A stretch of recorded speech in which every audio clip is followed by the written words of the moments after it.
Hey, everybody. I'm back. Thanks so much for supporting us and being here for a special edition of Positive Tea with Fee. And we are here with our fourth virtual positivity pop-up shop with some amazing vendors. It has been a wonderful time off. I did miss you guys. I missed the show, but I was able to do a lot of self examining, like things that we've talked about in the show before to add to my self development. I was able to get refreshed. I was able to be involved in lots of things that are really the cornerstone for the future.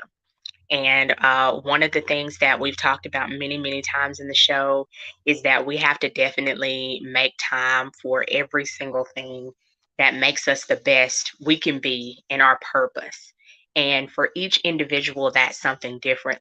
And I stumbled upon a moment where I needed to be refreshed. I had so many different things going on. I'm always transparent with you guys, and you guys have always been transparent with me with things that you've wanted to see on the show.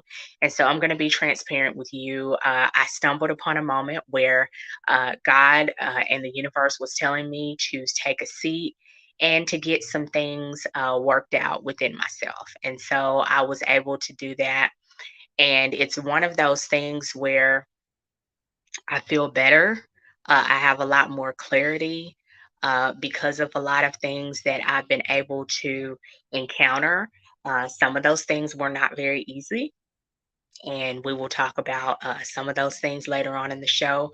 But I will tell you that with some of the things that I've faced in my life, I have been able to rest through it. I've been able to maintain through it, and I have even more experience in some areas at this point, and I'm able to really pour into others in a way that I wouldn't have been able to before. So, in taking a step back, I have been able to network with more people in the community. Some individuals I've been able to reconnect with. Other individuals are kind of new to me, and some individuals I've been able to grow with. And so there's just been a shift. There's a polishing of my arts, the arts that are within the purpose that is inside me as a person, as a woman, as a mother, as a community worker, as someone who's an account manager, and someone who's also a woman of God. So there's a lot of aspects to me that have been able to be polished and rejuvenated because I was able to take a step back for a while. And it just goes to show that sometimes taking a step back makes all the difference in your growth. It makes all the difference in you actually being able to do things to the utmost and to do things in a way that are going to make you as productive as possible, going to make it that much sweeter of an experience, depending on what it is. And we have to rejuvenate ourselves. We have to pour back into ourselves. And even though we may be dealing with one situation or another, there's always something to be gained from that.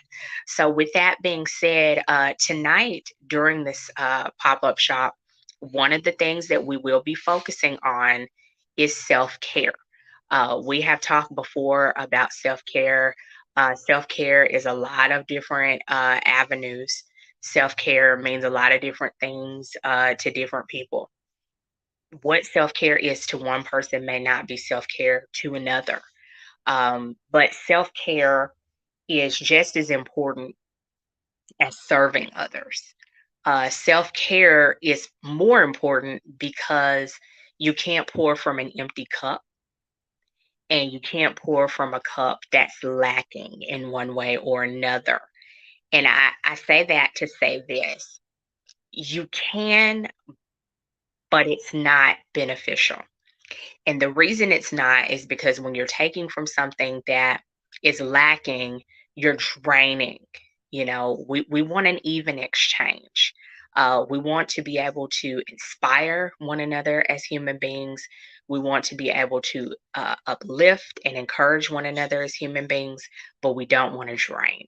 And so, with that being said, we will be talking about self care tonight, being one of the things that really allow us to work in our purpose and to be able to fulfill the things that we need to fulfill as individuals and be productive members of society and show one another the utmost love and positivity. Another thing that we'll be discussing tonight is financial health. uh, you know, it is the nature of the beast. um, we have to be at a certain point in our lives financially. And this is not about being rich or even wealth. It's more about financial education. Financial education is definitely something that's important to our self care. It's important to us as individuals to be able to pass on a legacy to our children about how to spend, how to have the best possible choices and objectives when it comes to their financial well-being. So we're going to discuss that tonight, and a lot of things with generation to generation to generation. What was important to one generation when it comes to financial health and responsibility might not have been that important to the other. But you have to start somewhere, and we have to start somewhere in making sure our children have education about that, making sure that our children know first and foremost what's going to be expected of them in a society where numbers mean so much. 9 times out of 10, the world we live in today, they're going to see numbers before they see the person. And those numbers mean something. Those numbers are a symbol for something. And so, we can talk all day, about helping to have, expressions of the best personality traits and about helping, others and doing things that are productive. But a lot of that self care, it comes from financial independence, financial understanding, and that starts with education. And it starts with breaking some generational curses. It starts with understanding what we need to understand to get the best out of our finances. So, we're definitely going to be talking about that tonight as well, and the abundance of positivity that can come from financial education. And last but certainly not least, we will be discussing one of my favorite topics, and that's community outreach. After you do your self care, after you get your financial education, and you make sure you're good in that way, you need to get back to basics. You need to get back to what we stand for here, and that is pouring out, taking care of you so you can pour out to others and express your purpose. And everybody has the purpose of understanding that as a community, it starts with us as individuals. This is why the family is the basic, most important institution. Together, we can do so much as a community. And we're going to have someone on tonight who is a part of a wonderful community outreach organization. She's done so much for the community. And we're going to be able to talk about that tonight as well. And we're going to be able to see some of the resources available and some of the things that her and this organization have been able to do, and things that the founder intended, and things that they're carrying out, have been carrying out, and will continue to carry out in the future. So, getting back to the first thing that we discussed concerning self care, one of the avenues that I have been able to go into is the ability to enjoy massage. There are benefits to it. And with me personally, when I was out one day and I was in a spot of multitasking like I usually am. And anybody who knows me knows that I do loads of multitasking. And I was in that mode, and I met the sweetest person. And I'm so glad that I decided to go over to her. You guys know me. I'm an omnivert, but I never meet a stranger. So when my outgoing side is up, I'm talking, I'm receiving energy, and there was an exchange of energy between me and this person, and I just felt so wonderful in being able to share. And her name is Elizabeth Newman. She is my personal masseuse. She is one of my good friends. We have been involved in pop-up shops before, a couple. We will do a couple more community projects. And she is just the sweetest, most giving, one of the gentlest souls I've ever met. So, without further ado, we're going to introduce Elizabeth Newman with Revive Us Massage and Bodywork here in Conway. You guys enjoy. You, because I felt so ignorant. I felt like I should have known this stuff. I felt like it should have been in my wheelhouse of things that were like common sense to me, but it wasn't. And so once I learned this stuff, I felt this deep desire to want to share this with other people, help them understand their body a little more, because once you understand your body, you become more conscious of it. You become more willing to want to not feel that way and take steps to help that. I have just had the joy and pleasure to work with many clients where we have seen just dramatic change in the way they walk, in the way that they work, because they're able to last longer. They're able to go weeks without a headache. They're able to go a month without needing work because the work that we've done has stuck. Now, like I said before, this stuff doesn't happen overnight. This stuff doesn't happen in 30 minutes, an hour, or 90 minutes. So I can't fix that in 30 minutes, an hour, 90 minutes. I can begin the process of healing. And that's what massage really is a process. And when you're more consistent with going into the body, re-educating those muscles, clearing out that lactic acid, it begins to really show through in your life. You wake up with more energy. You feel like you've slept through the night, a full night's sleep. You have this flexibility and mobility that you didn't think that you'd ever have again. And so as I begin this journey in this office, I just want to share a little bit about just what massage has done in my life and how it has just transformed many lives of clients that I've worked with. And I think one of the most important parts of that starts with the education. Knowing what is going on, knowing why your body is responding the way that it's responding. So with that, I want to let everybody know that I do have a special coming up, or actually I'm running a special right now. Mother's Day is coming up, and there is no better gift for a mom. I'm a mom of 3 boys, okay? 10, 6, and 2. I have a very busy life, and they keep me on my toes. So I know for me as a mother, the best gift that anybody could give me would be relaxation. And so that is what I'm offering today. Today I'm running a special through Mother's Day for a $50 1-hour therapeutic massage.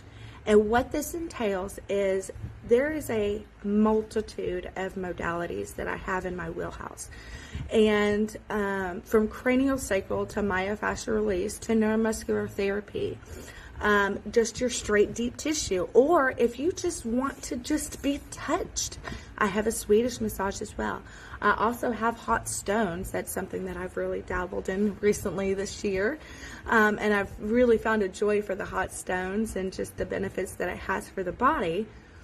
But with those modalities, with those options of different techniques, it allows me to create a unique and individual goal plan for you and your body.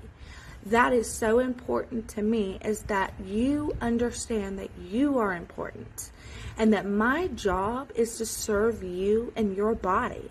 I am not here to tell you anything. I'm not here to push anything on you. I'm here to educate you, and I'm here to help you in your journey. And that's what I hope that you gather from this, is that I'm just here as a servant, and I just want to be the hands and feet of Jesus. And this is where he's brought me. This is where my ministry has began and has continued to grow. And I just feel so blessed with that. So I am doing gift certificates. I will be in the office every day except for Tuesdays and Sundays. But I will be in the office from 8:30 to 6, Monday, Wednesday, Thursday, Friday, and Saturday I'll be here till 2. So if you guys are needing those gift certificates, if you are struggling and you don't know what to get mom for Mother's Day, get her a massage. Moms, wives, grandmothers, they all, just being a woman and a mother in its own standing is very stressful. And if you really want to show your appreciation, I think just that act of service to mom and wife, it means a lot to us, seeing the hard work that we do and being appreciative of it and showing appreciation by giving the gift of relaxation. So again, my special will run through Mother's Day, through the Saturday before Mother's Day, because I won't be here on Mother's Day. But I will run all the way through May 8th. If you guys want to stop in, you're always welcome to text me at 501-764-6898. If you ever have questions or just want information, please do not hesitate to reach out to me, because I would be more than happy to sit with you. And so I definitely encourage that if you guys have any questions about the work that I do. And also, you can reach me through Facebook if you want to know more about the techniques that I have and all the different modalities that I have in my wheelhouse. You're welcome to visit Revive Us Massage on Facebook, and that can give you all the information that you want. If you would like to order or buy a gift certificate for Mother's Day, you can send me a message through Facebook. You're welcome to call or text me, and I can do it over the phone. Or you're welcome to come into the office. I take PayPal, Cash App, and I also do cash and card and check. So, yeah, so that's a little bit about me. I really look forward to meeting everybody and just networking with a new group of people. And thank you guys for taking the time to listen. You guys have a wonderful evening, and God bless.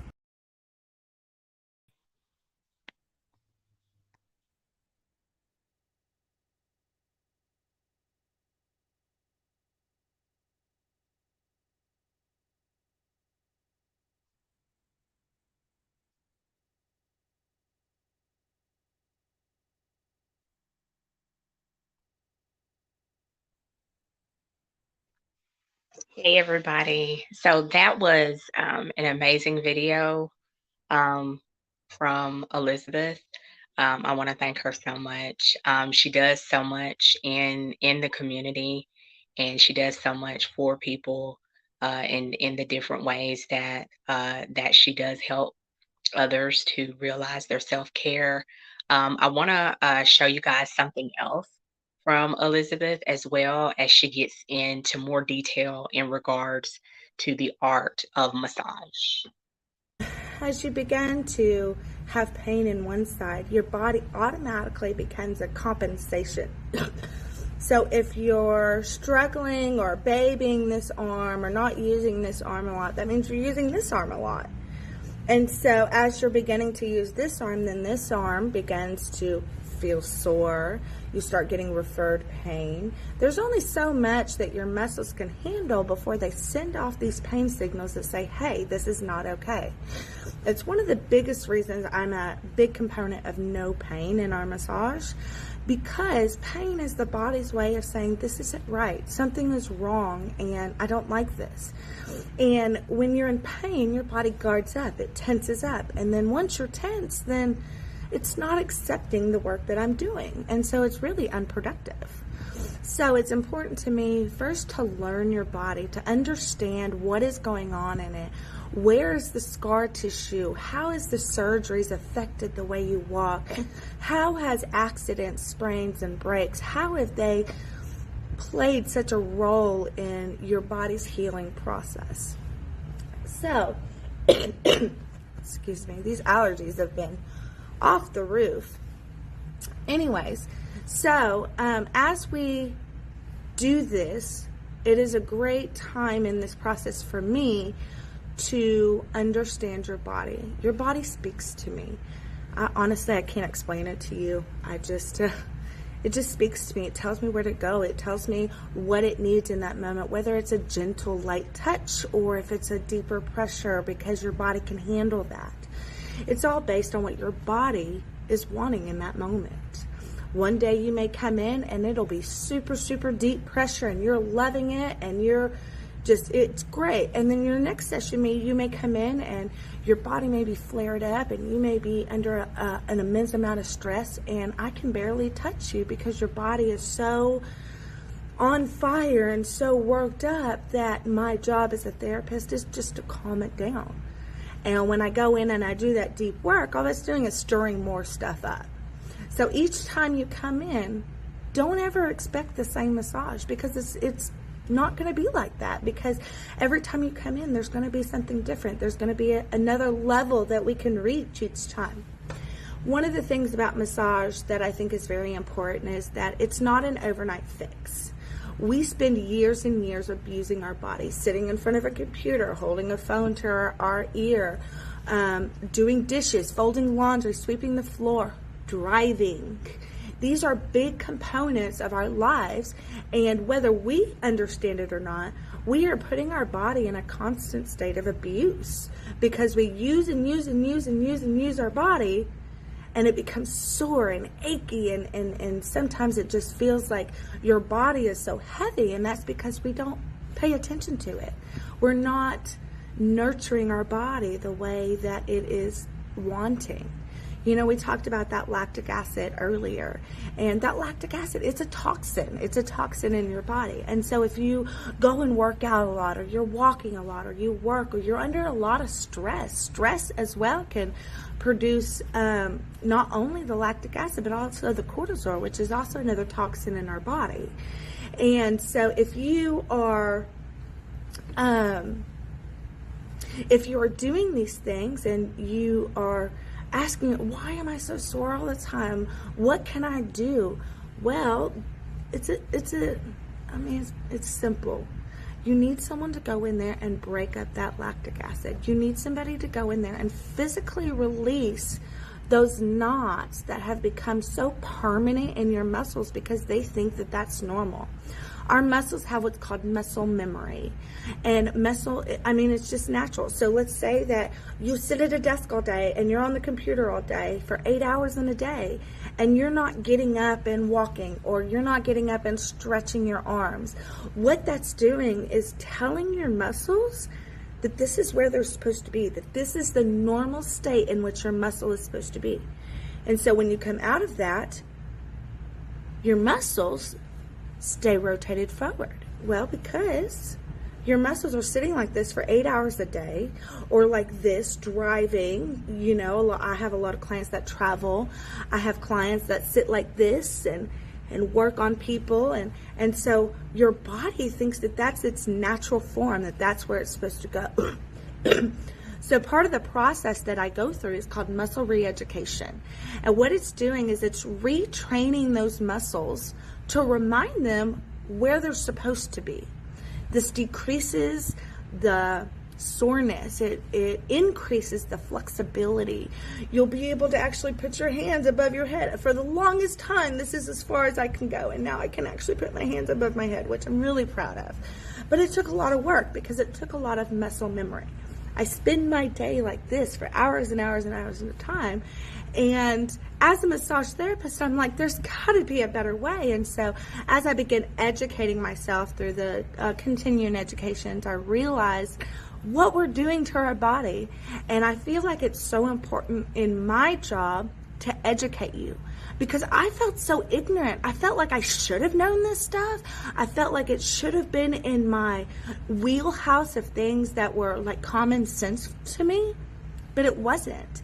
And so once I learned this stuff, I felt this deep desire to want to share this with other people, help them understand their body a little more. Because once you understand your body, you become more conscious of it. You become more willing to want to not feel that way and take steps to help that. I have just had the joy and pleasure to work with many clients where we have seen just dramatic change. That is so amazing that Elizabeth is able to take her gift and help people. There's so many times, like she mentioned, doctors, lawyers, teachers, uh, moms, construction workers, police officers, um, cashiers, stockers, welders, people who are, doing what they do, in whatever field that they're in, to try to do the things that they're supposed to do.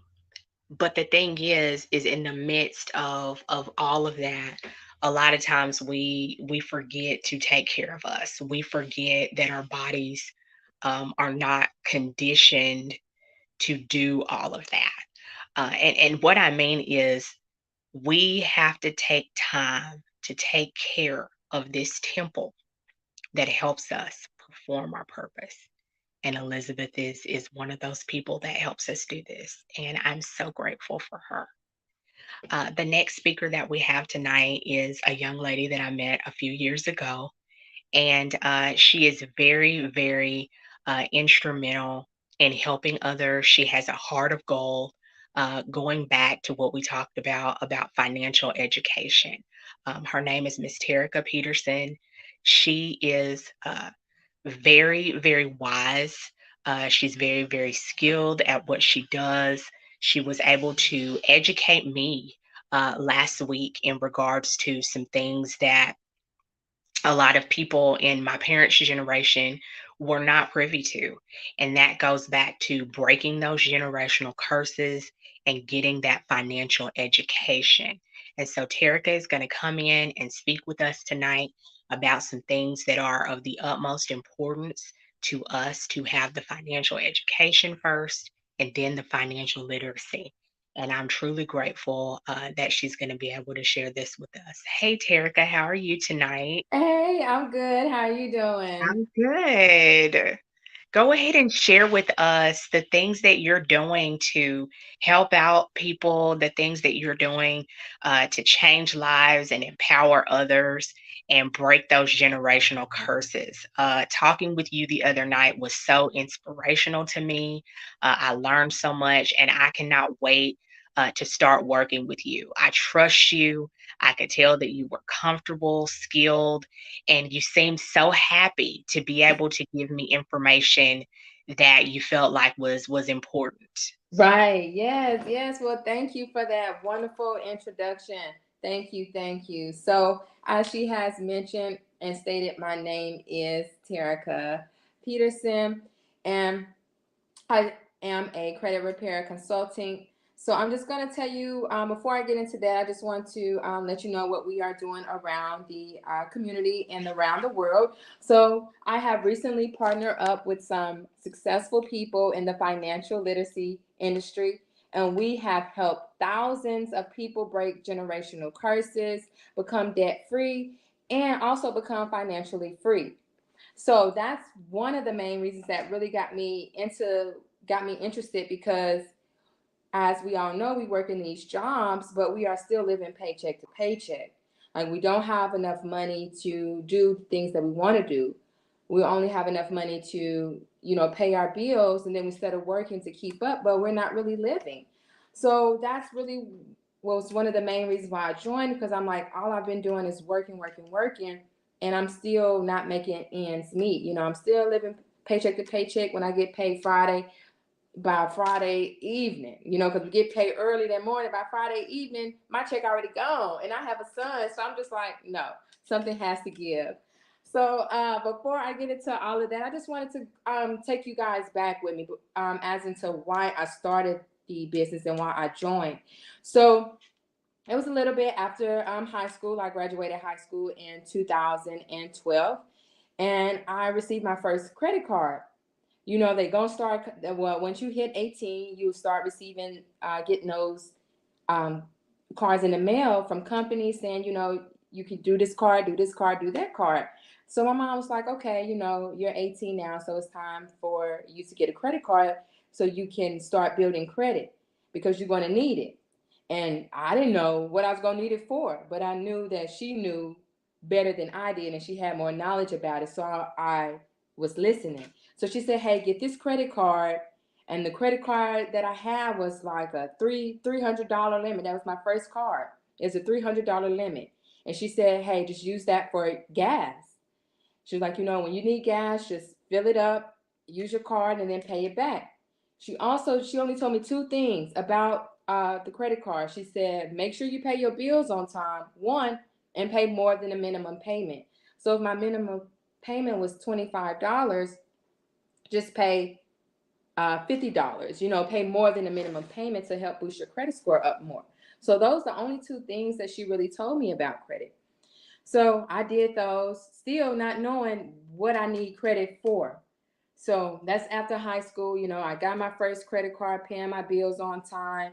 My homegirl, we was just chilling one day, and she said, "What's your credit score?" I said, "I don't know. I don't know." She's like, "Hey, go to Credit Karma. Let's look it up." We looked it up. It was like 650, 670. She's like, "Girl, that's real good." I'm still lost. Like, okay, I don't know what credit's for. What does this do? Why is this good? She's like, "That's real good." I'm like, okay. So apparently, my mom was right about something, paying my bills on time and making sure I'm paying more than the minimum payment. So I did that for a long time. Now, mind you, they say, cash is king, but credit is power. Remember that. Cash is king, credit is power. So I get my first apartment. A lot of people say, you're going to have to pay a security deposit when you get an energy bill, or, you're going to have to do that. So I was already set up in my mind to pay a security deposit. But when I got my apartment, I didn't have to pay that. I said, wow. I believe it's because of my credit. This is me just thinking. I don't know. They didn't tell me why I didn't have to pay a security deposit. I'm just going off of kind of a little bit what I know. I'm saying, okay, so maybe it's my credit score. My credit score is good. They see my history. I don't have to have a security deposit and pay that. So then that was good.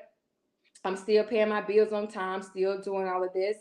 And then I get my first car. Mind you, all through high school and so on, my mom had bought me a car. But then I had got into an accident, and I was like, I need a car. She said, well, I can't help you no more.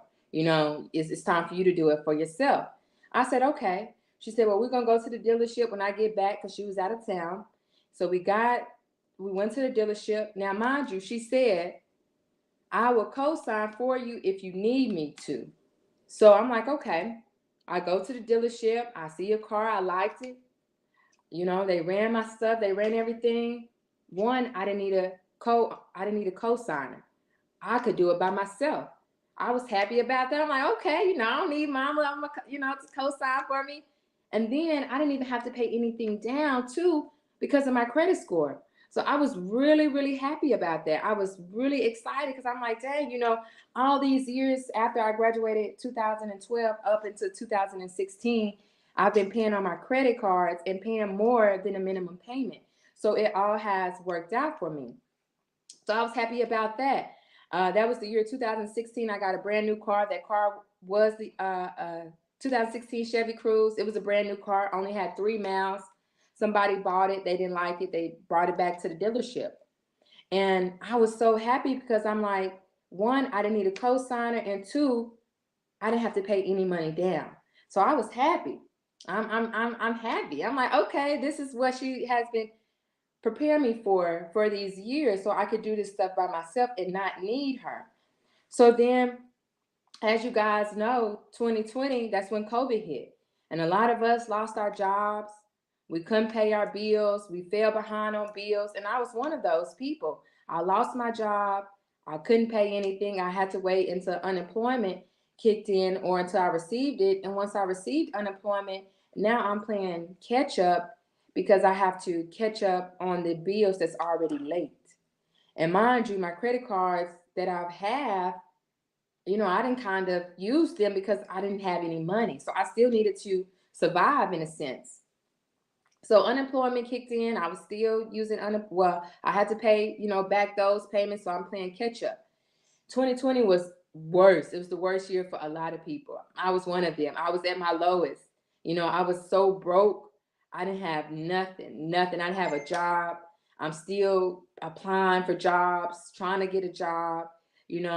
Couldn't have anything. I was just at my lowest. And at this time, I had to depend on somebody. I'm the type, I don't like to depend on people, but I had to because I didn't have any money. I didn't have any income. I didn't have nothing but this unemployment, and then unemployment stopped. So I don't have anything. So I was at my lowest. I was really sad. That was December 2020. So then January, 2021 rolled around. I'm like, you know what? I want a house. That's one of my goals, is to get a house, be a homeowner. So I tried to apply for the first time homeowners mortgage loan, and I got denied. Because why? Because of my credit. My credit score had dropped from all those late payments, not paying my bills on time. My cards was maxed out. It was looking bad for me. So I'm like, oh, what can I do? I need to increase my credit because I want to get a house. Not only that, I want another car. I don't want that little car. My son is 4. He's a tall little boy, long legs. That little car, Chevy Cruze, it's not gonna hold up for too much longer. So I need something else. So a friend of mine reached out to me and she was telling me, she joined a business where she has gotten her credit fixed and I can get my credit fixed. And I'm like, dang, she came at the right time because this is something that I was looking for, but I didn't know where to go or what to do to increase my credit. So she came to me and she told me about the business, and I joined the business as a customer first, getting my credit fixed because that's what I wanted initially. So I got that. I joined the program. I was sending my dispute letters.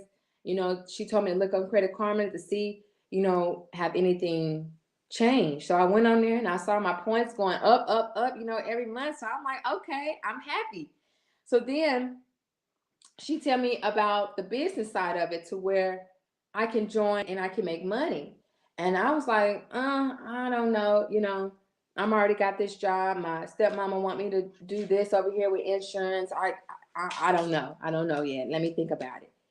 So, I know who she is. She's a very spiritual person, very nice, very sweet. I grew up with her. We went to school together. And she came back again. She was like, what you think, about being an agent and joining on the business side of it. So you can get paid and, stop living paycheck to paycheck and break those generational curses and become financially free. So I was like, okay, that sounds good. So I joined the business as an agent, and so far I am happy. I did it. Right now it's still my part time. I'm still working 2 jobs, but I'm really happy I did it because it's showing me that anything is possible. For me going to back in 2012 when I had good credit, didn't even know what I was establishing or building my credit for, but my mom just telling me, hey, you need this because you're going to need it one day. I didn't understand why, but she was like, here, pay your bills on time, pay more than the minimum payment. And that's what I did.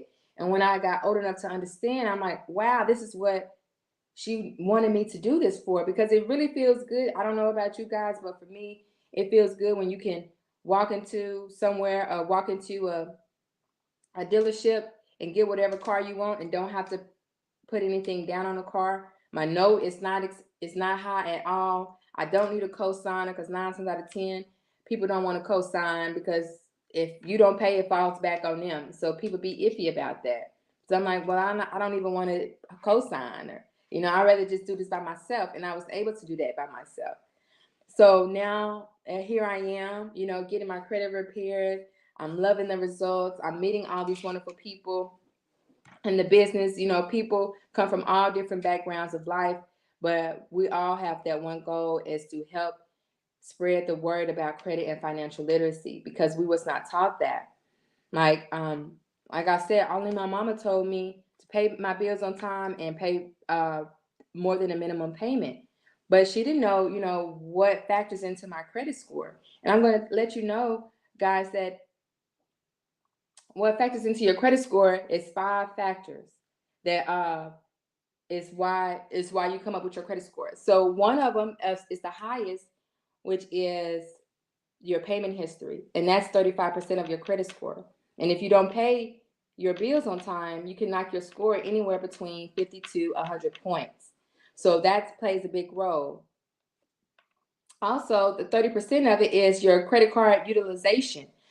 You only supposed to use 30% of your credit cards. So if you use it, then when it's time to pay, you pay it all back. But if you're not able to pay it all back and you get the minimum payment, just pay more than a minimum payment, and make sure you pay on time too. And the next one, 15%, is what type of how long your credit card's been open. Like, how long have you had your credit card history? How long have they been open? They look at that. And then 10% of your credit score also is what type of credit do you have? Do you have a mix of credit? And then the last 10% is the type of credit you have. And I didn't know that. My mom didn't know that. She just told me to pay my bills on time and make the minimum payment. So she was, she was there, but she didn't know. And that's all she knew. But that's why I joined. I'm happy, and thank you. Thank you for this opportunity.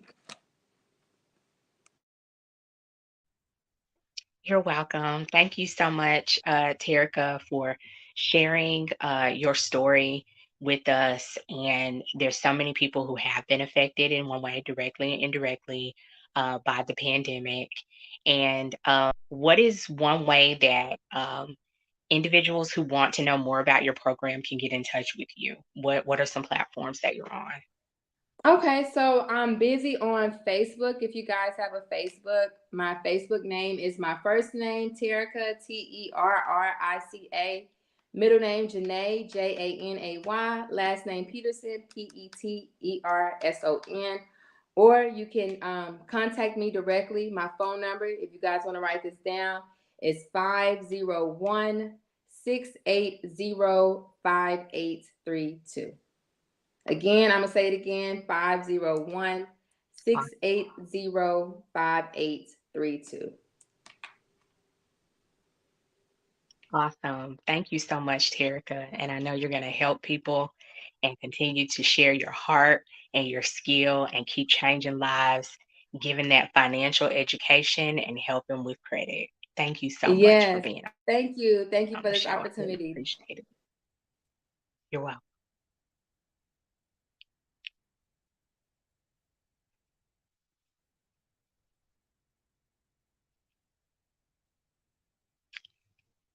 So I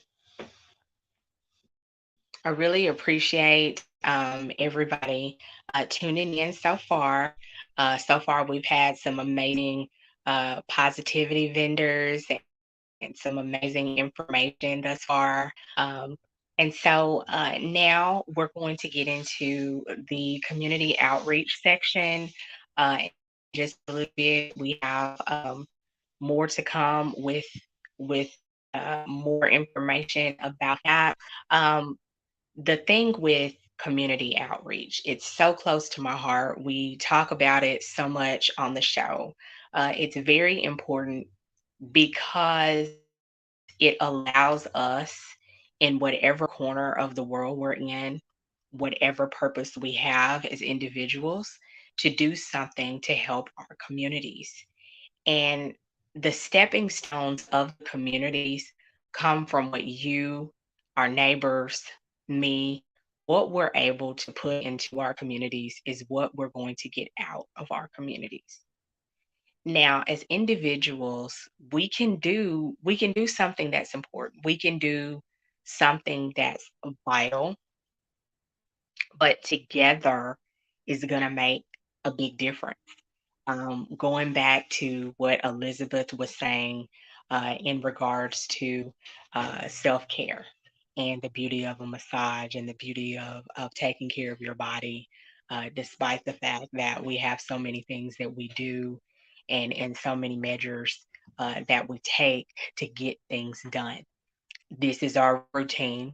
This is what we do. This is what's important to us. So a lot of times we do it without even thinking, and she was talking about how important it is to understand all the stress and the tension that builds up. Not necessarily because you're doing something strenuous or something, that is unpleasant even, but just because the body naturally needs to de-stress. Then after that, with Erica coming on, and she was talking about financial education, literacy, keeping your credit where it needs to be, and doing all those things. And those things that we can do for ourselves. And if you have a family, no doubt, anything that gets you going in a better place is going to allow you to be in the best place for others as well. Joshua, get in your room and close the door. I'm in a show now.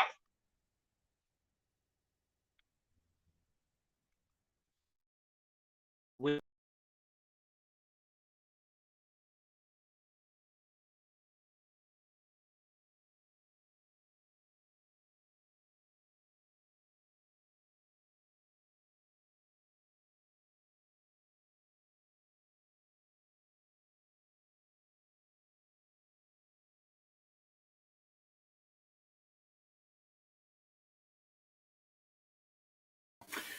Bear with us. I believe we're having a little bit of technical difficulties. Give us 1 second.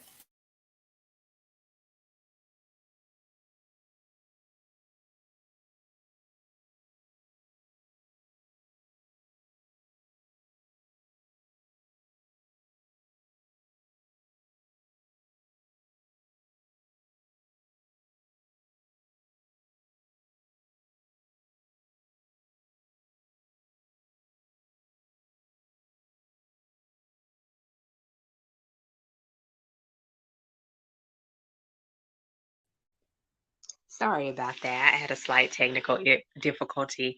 So, with that being said, like I was saying, when it comes to community work, community projects, and community outreach in general, this allows us to be able to give back to others. Each community has its own personality. Each community has its own separate needs. And within that community, there might be smaller areas that need things, but as a whole, each community has its own needs. And so, community outreach is important because it not only allows you to give to others, but it allows you to fill gaps. And in filling those gaps, the Bible says that there's more happiness in giving than there is in receiving. You're able to feel so productive. You're able to feel so whole because you did something to make a difference. And in doing something to make a difference, me personally, I'm very transparent about things that I've dealt with over the years concerning mental health, my adolescent period, and the emotional and mental strain that I had to deal with there. And so, growing up, part of my self care has come from community outreach. A lot of you guys have messaged me about different videos I've done, about different things here and there that I've been involved in, different areas that I've volunteered in. A lot of you know that my son is a mentee for a couple of community programs here in Faulkner County as well and surrounding areas. And I was also raised by a father who held tournaments in the community and gave away trophies, allowed different sports stars and athletes and individuals to compete for T-shirts. And he just did what he could to kind of involve everybody. And as I said earlier, in closing those gaps, you're able to make more productive members of society. It takes a village to raise a child, and there are children in every community that don't always get everything they need. And even outside of that, there are adults that may be lacking, not just financially, but also in emotional ways. We do know that when food, clothing, and shelter are not met, those basic needs that goes back to scientifically understanding that a human being without those needs met, they're not able to be productive. So if you're not able to be productive, your childhood was not wholesome and you're lacking emotionally and mentally, you are not able to be your whole self, to be your entire self, to live in your purpose and to be able to be who you were meant to be. So one thing about community outreach is it allows us to not only bridge the gaps in the community, but bridge the gaps in individuals. And to be able to understand that every community needs a cornerstone, needs a place where we're able to come together and know where our resources are. And community outreach allows us to present the resources, use the resources, but do you know what else community outreach allows us to do? It allows us to create resources. And we have to be as creative as possible in doing so. It's not always a second nature to know this needs to be done this way. That way may work some of the time, but it may not work all of the time. And so, with that being said, community outreach allows us to be creative in building resources. So, I believe that's the part of it to where I started to see a connection because I went from someone who was learning about resources to using the resources to creating the resources. And I'm here to tell you firsthand that that is very empowering. And self-empowerment is something that you have to dig deep for that because within the path of my purpose and being able to see others flourish, being able to see others get what they need, and understanding, like I've told you before, that not only am I here to help you, love you, I understand you because I've been you. And it takes a special person to be able to admit that. But you know what? The only way that we can be effective in helping individuals is to have the empathy, not just the sympathy, but the empathy to understand how that person feels, to understand how the living paycheck to paycheck, to understand how the having so much stress in your body that you just don't want to move, and having so much stress in your body and still going through the motions to where you drop, having to understand where that comes from at some point in your life gives you the strength, the inspiration, and the power and the love and the knowledge and the wisdom and the endurance to be able to try to pour that back into the community and into individuals as a whole. And it makes the biggest difference because you do it more freely. You do it in a way where you can see yourself through a person's eyes. And the next person that we're going to have to come in and speak, her name is Miss Tara King. I have known her for different stages of my life. We have seen each other at different plateaus in our success, or on the brink of a storm, in one way or another. Here recently, she's had so much that she's been doing individually and as a whole. And she's with an amazing organization that fits her personality, fits her will, fits her skill, but mainly fits her heart. And the way it fits her heart is because she's always been one that's willing to be transparent. She's always been one that's willing to help. She's always been one that you can rely on for comfort and to be able to remember where we both came from as individuals and to see us now and to hear her name around Faulkner County and other places and to know what a difference she's making in the community. It is outrageous. Everything that the organization that she's affiliated with does, they're not just known around Arkansas, they're known around the world. I consider them, and I've told her this, and I'm going to say it again, the Faulkner County outreach giant. It's absolutely amazing.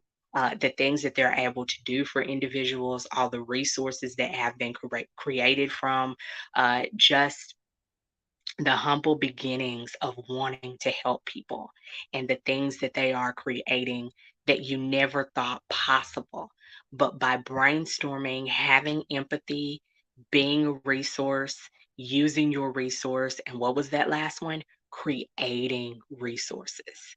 Creating resources and understanding that it takes a village to raise a child and it takes an entire community to continue to nurture a community and fill in those gaps and be able to be that shining light because some people do not know how to grasp positivity. Some people do not have the support system, the understanding, and the availability, or sometimes, unfortunately, even the desire to know how to get out of a dark hole that they're in. And if you've been there and you understand, then you understand.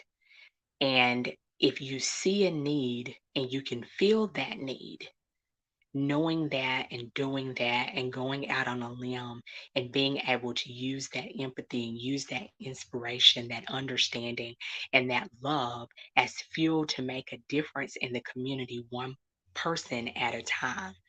And she is a director with the City of Hope Outreach, and they are an amazing organization. I have been in Conway, Faulkner County, for over 20 years. It's actually coming up on 21 years. And I've had some different stages in my life while I've been here. I came here as a college student to go to UCA in '01. There's been a lot of twists, there's been a lot of turns, but I can remember so many times where Coho was there for me, either directly or indirectly. They have resources and they have probably triple what they had the first time I actually contacted them to get help at a point in my life. And I've referred so many people there because they have the heart, they have the soul, and now they even have representation of a person who has a heart of gold. So I hope you guys are able to really soak in everything that Tara has to say and just understand where she's coming from with all of the imagination, the inspiration, and the love and the generosity that her and this wonderful organization stand for. Hey, Tara, I see you. I So see your beautiful face. You're so sweet. with an introduction Come like on. that, like I don't even know what to say. Like your introduction just kept growing and growing until I was like, she's basically covering everything that I'm gonna say. Like, do I even need to be Yes, you do. You do. You do. You do. Only speaking from the heart. I love you so much. and I'm so glad everything that you said and tenfold on that. I absolutely love this organization. When I first started, I didn't know like what I was getting myself into. I was aware of Coho, but I wasn't, boots on the ground aware of Coho. And since I started since October, I have learned so much. And that's kind of why I'm here tonight. I really just want to share what we're doing, what we are, all of this. So let's just dig right into it. Our vision at I'm going to say Coho after this, but I'm going to go ahead and say it's the City of Hope Outreach. We're a local nonprofit in Conway, Arkansas, and we go by Coho. So from here on out, we'll be referred to as Coho in this. But our vision, it's really, really simple. We exist to advocate for others through opening holistic centers within under-resourced areas in our Conway community. in Central Arkansas. We want to influence change in unique ways, and we want to involve people actively in the presence of that change. So we want to develop relational partnerships. And our mission statement, it's pretty much exactly what you said. It's a provokes hope in human beings through holistic engagement, one life, one family, and one community at a time for the purpose of God. So whenever you were talking earlier, let's go back to the beginning. I've been taking notes, so don't mind me. But let's go back to the beginning. Whenever you were talking about back to basics, back to basics is exactly what I want to address. Soft skills, the ability to have a conversation, the ability to make eye contact, the ability to talk to somebody. That comes pretty naturally to a lot of people, but there are people out there that haven't had those basic skills taught to them. So what we're doing is we are expressing a purpose to everyone, that they have human dignity. It doesn't matter from what side they come from. They all are humans. They have something valuable to contribute, to bring to the table, whether it's a skill set, a passion, or maybe it's something untapped that they haven't even realized that they have yet. That's the holistic approach that we take at Coho. We want to take each individual and each individual's experience and work with them to try and find the best resource that fits them, working with them. We have several different programs that are available at Coho. One of the biggest things and one of the coolest things that I want to talk about is the Coho Market and our garden. We have a community garden that we have volunteers that come and help, but it's not just volunteers from individuals that come from the community. It's volunteers that live in the community that we serve, which is primarily under-resourced communities. We have the community garden there to come and help become a part of that, so that it can be an immersive experience for them to actually grow something. And then the community garden comes back to them because they can come and pick what they need and take it back to their families, because food insecurity is a very big deal in Arkansas right now. We have several pantries. We have the Arkansas Food Pantry. We have the Ministry Center. I can go on and on about the types of pantries that we have available because of the amount of food insecurity that we're dealing with in Arkansas. Some of the statistics about homelessness and the poverty line is 18% of Conway is under the poverty line right now. And about 1,000 homeless individuals from our time and point count that we took they're homeless in Faulkner County. 600 of those are children. So a lot of misconceptions that we get about homelessness. Someone's homeless, they just need to get a job. Well, it's not that simple. You have to dig down into the reasons why a person is homeless. And often whenever I'm trying to explain that to somebody that says something like that, we start with an iceberg effect where it's like, here's the situation, but then underneath is everything else that you were talking about earlier: the mental, the trauma, the poverty, generational poverty, all of that. And so I love to be the last person to talk tonight, because I can tie in everything that Tarika and Elizabeth said about breaking those generational gaps, getting help where it's needed, and being able to understand and how to get yourself out of those situations. Well, I'm not really sure how 100% we get ourselves out of those situations, except for addressing the fact that poverty exists. And without everyone being a part of the change and the community acknowledging the statistics and acknowledging the situation that we're dealing with, and the city acknowledging the situation that we're dealing with, we need to have things in place that are continuums of care. Those are wraparound programs.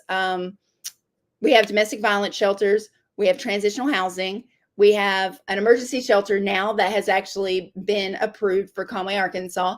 And then we have things like what we're doing with Coho, which are a Hope Home, which is a transitional home for men. And then we also have Hope Village. And Hope Village is the biggest thing that I want to talk about tonight, because Hope Village are the 10 tiny homes that we're building in Faulkner County. And they're 480 square feet, 1 and 2 bedroom homes that are going to house homeless individuals, families, and veterans. And I absolutely love whenever I say that because I see people's eyes light up.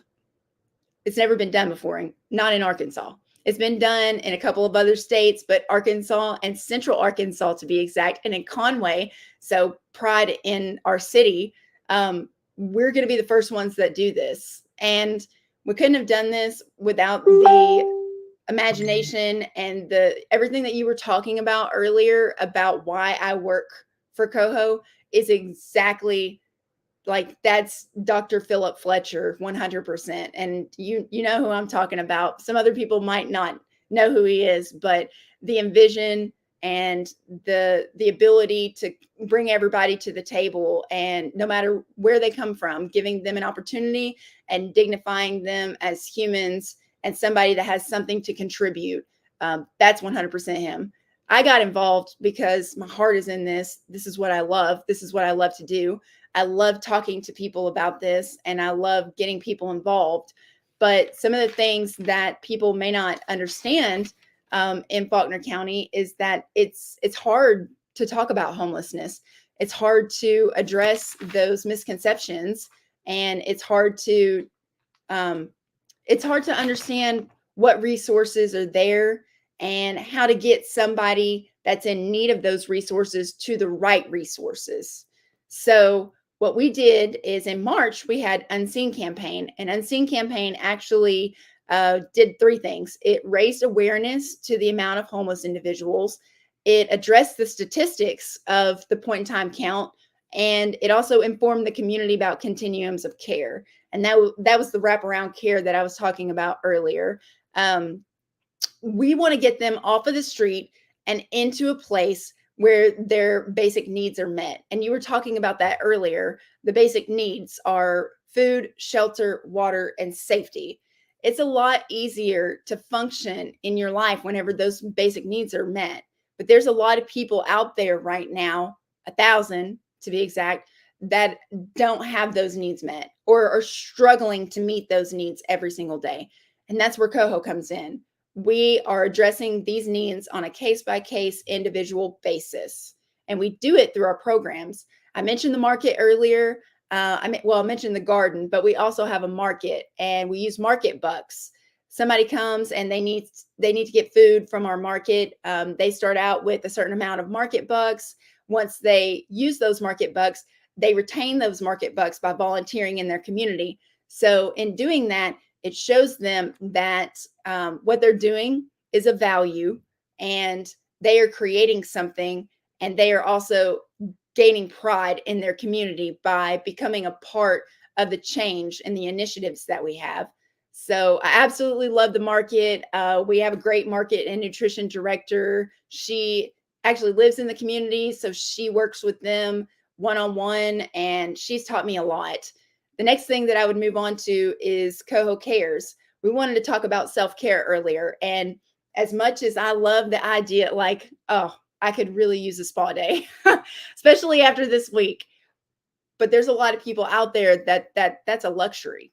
That's not something that they're going to get.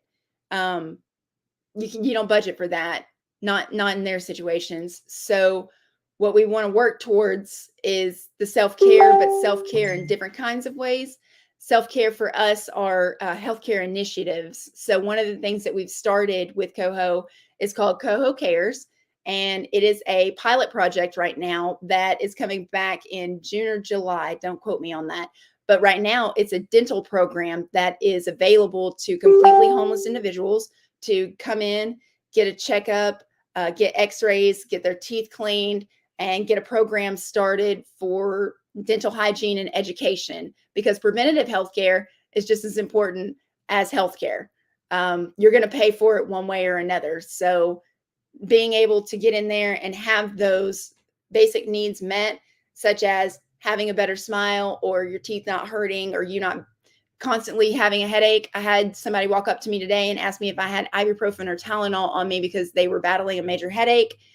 These aren't things that you would normally think about in an everyday situation, but with Coho, we're there just to kind of meet the needs of each individual as they come in. And that's hard to, it's easy to say, it's hard to conceptualize. No day is the same at Coho. That is one thing that I have realized being a community outreach director. I love getting people involved with the mission. I love getting volunteers signed up for all the events that we set up and the fundraisers. But it's the everyday little things that completely change your perspective of somebody that's homeless or somebody that's living below the poverty line or somebody that is in need of assistance. Um, one of the biggest things that we hope to do with the Coho Cares initiative is to expand it to bring in wellness checkups, counseling appointments, and I mean, the list goes on. Because whenever you address those needs, like you mentioned earlier, then a person can get the help that they need. They can move forward, and then they can flourish in society. And that's really what we're all about, is human flourishing. When it comes down to it, it is finding the thing, that aha moment, if you will, where somebody realizes that they're good at something. They feel value in themselves, they feel value in what they're doing, and they can get the help and the resources that they need to be able to eventually transition out of those programs and transitional housing, to be able to become 100% dependent, self-sufficient, and flourish as human beings. So that's really what Coho is all about. One of the other things that you mentioned were you were talking about education. Coho actually has an academy, and we work with kids that come from those under-resourced communities. We're open from 4 to 6, Monday through Thursday. And we work with those kids on different projects, coming in and helping them with their homework. A lot of times those parents are the ones that are working those 9 to 5 jobs, or they're the ones that are the essential workers. So they don't come home whenever school gets out. So we are there to provide extra, basically to help foster achievement and confidence in these kids where otherwise they may not get it. The home environments that they come from and the community environments that they come from sometimes are not conducive to finding that aha moment.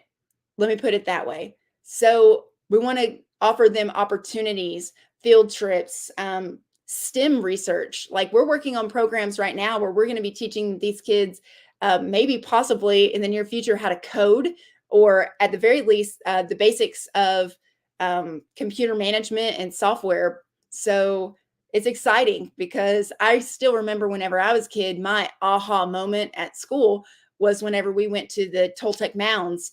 I wanted to be an archaeologist, and it stuck with me. I know it sounds weird to bring this up in everything that I'm talking about right now, but it stuck with me because I loved, like, history and digging up bones and, science and all of those things. And so I thought that was for sure what I was going to be. Later on, it obviously transitioned into something else. But at the time, there's an aha moment in every kid's life. And it might be at school, it might be somebody that comes and talks, it might be a field trip they go on. And we want to foster that creativity that you were talking about earlier, that continued education, moving them forward, keeping them engaged in things that are going to bring them out of that cycle that we were talking about earlier. So Academy is there, and the education for children is definitely an essential aspect to the holistic community and how we move forward as a community. So those are just a few things that I wanted to draw in from the notes that I took. But the biggest thing is, why am I here? I am the community outreach director at Coho. My job is to connect people to the mission and get them involved, boots on the ground or partnerships, financially, whatever it takes. I want to get you to come out and take a look at Coho, see firsthand what we're doing, sign up for one of our events, volunteer, and see firsthand, like, what we're doing, how we're connecting with people, the way that we're connecting with people, the holistic approach that we're taking with connecting. It's really, really important to move that dial forward. The way that we do community outreach is unlike anything else that I've ever seen and experienced. And I think that's the reason why I absolutely love what I do so much, is because I get the opportunity to meet people from all sides, all sides. Um, And then I get to tell them about what we're doing and how they can get involved. And a lot of the times I hear back from those people and they are like, hey, I heard what you said. I love what you're doing. How can I help? And that's honestly how we ended up with the event that we had this weekend. We got together and we talked to a local church. The church was excited. They had their own day of service going on. They got with us. They said, hey, how do you feel about doing this and this? And we collaborated and we ended up doing a grill and chill. Basically, it was a barbecue. We had hot dogs, we had chips, we had a bounce house that was donated to us. And it was literally just to love on the community and bring back, build those relationships. We literally set up tables to invite them to the table so that we could talk to them, so that we could hear them, so that we could, understand what they need and how we can better serve them, basically. We also had some awesome music, and I'm not going to lie, I might have sang a little bit of Adele, but that's so basically what it comes down to is that when you offer people that are often looked over or even unseen an opportunity to tell their story or talk about what they're going through, oftentimes you'll find out that it's a deeper rooted issue and it requires a lot more than just tapping into that and immediately making an assumption that this is what that person needs, because oftentimes you're completely wrong. That person needs so much more. Listening to their stories, talking to them, understanding their situations, where they came from and where they're headed, their goals. They have goals. And Tarika, I'm going to have to get with you after this, because one of the things that we want to start talking about with them are financial budgeting on the most basic platform of financial budgeting. How do you budget month to month? We're talking basic groceries, basic bills, basic utilities. And that's another thing that we have. We actually have a program that is our homeless prevention program, and it works with completely homeless or at risk individuals that are about to face evictions to help with utility and rental assistance. And you'll I can't even tell you like how many people here are in need of rental assistance and basic financial help. So pretty much, I think I went through everything. I want to thank everyone that was a part of this podcast tonight, and Felicia, obviously, for you inviting me. Thank you so much for letting me come on here and just talk about this. I do want to say, if anything that I said touched or resonated with you in your heart, you can find us on the City of Hope Outreach Facebook, and I'll get you connected. If you want to volunteer, if you want to learn more, if you want to go get a cup of coffee, talk to me. I will get you connected. I promise. I love it. Oh my gosh, I love it. I'm a crybaby. Um, so I did shed a few tears. You guys are absolutely amazing. Like I said, Coho has touched me individually years ago, and you guys are still inspiring me. I will continue to be at events and volunteer, and we will work more and more in the future. And thank you for being here and taking time out of your evening to share your heart and to speak about the organization. It's absolutely amazing. So thank you. Thank you for having me. I really enjoyed this. We've been planning it for a while, but your I know. scheduled and taking a break. So I'm just honored to be here and hanging out with you tonight. Absolutely. And it's an honor to have you. So, this has been an amazing night. We've had some awesome vendors. I'm so blessed to have all the support that I've had, even amidst me taking some time off. So blessed to have the connections in the community, and just blessed to have you guys here. The support for the show has been amazing virtually, but also for the individuals that I actually know, that I've seen in person. who have reached out or who have agreed to put in their input on the show. Um, Podcast 49, Mike, I want to thank you so much. You've been with me since the very beginning. I thank you so much for allowing me to be able to partner with you guys as well. And I just want to thank everybody who's had a hand in allowing me to continue to show up on my platform over and over again, and to be able to just give give myself the opportunity to partner with others and to share with you my story. And whenever we do these pop up shops, it allows those who I know have a story that you guys need to hear, because that's what it's all about. It's all about us working together to do our individual self care. It's all about us working together to help each other break generational curses when it comes to financial literacy, so we can have better lives. Money makes the world go round. The love of money is a sin, but we've got to have it to make the world go round. And what does the Bible say? Give Caesar's things to Caesar and God's things to God. So, a better way of doing that is financial education, financial literacy. And last but certainly not least, community outreach. There's more happiness in giving than there is in receiving. And just like Tara was saying, whenever you give, you're receiving so much more. And you're receiving so much more because you're knowing that you made a difference in someone else's life. And that's going to make a difference in yours. I want to thank you guys again for tuning in to the virtual pop up shop tonight.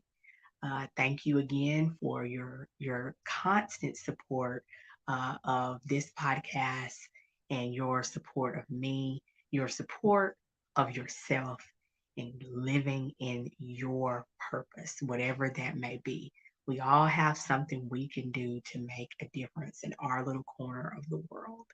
And thank you so much for supporting me in living mine. Thank you for being here. You guys have a good night, and I will see you next week for another edition of Positive Tea with me. Good night.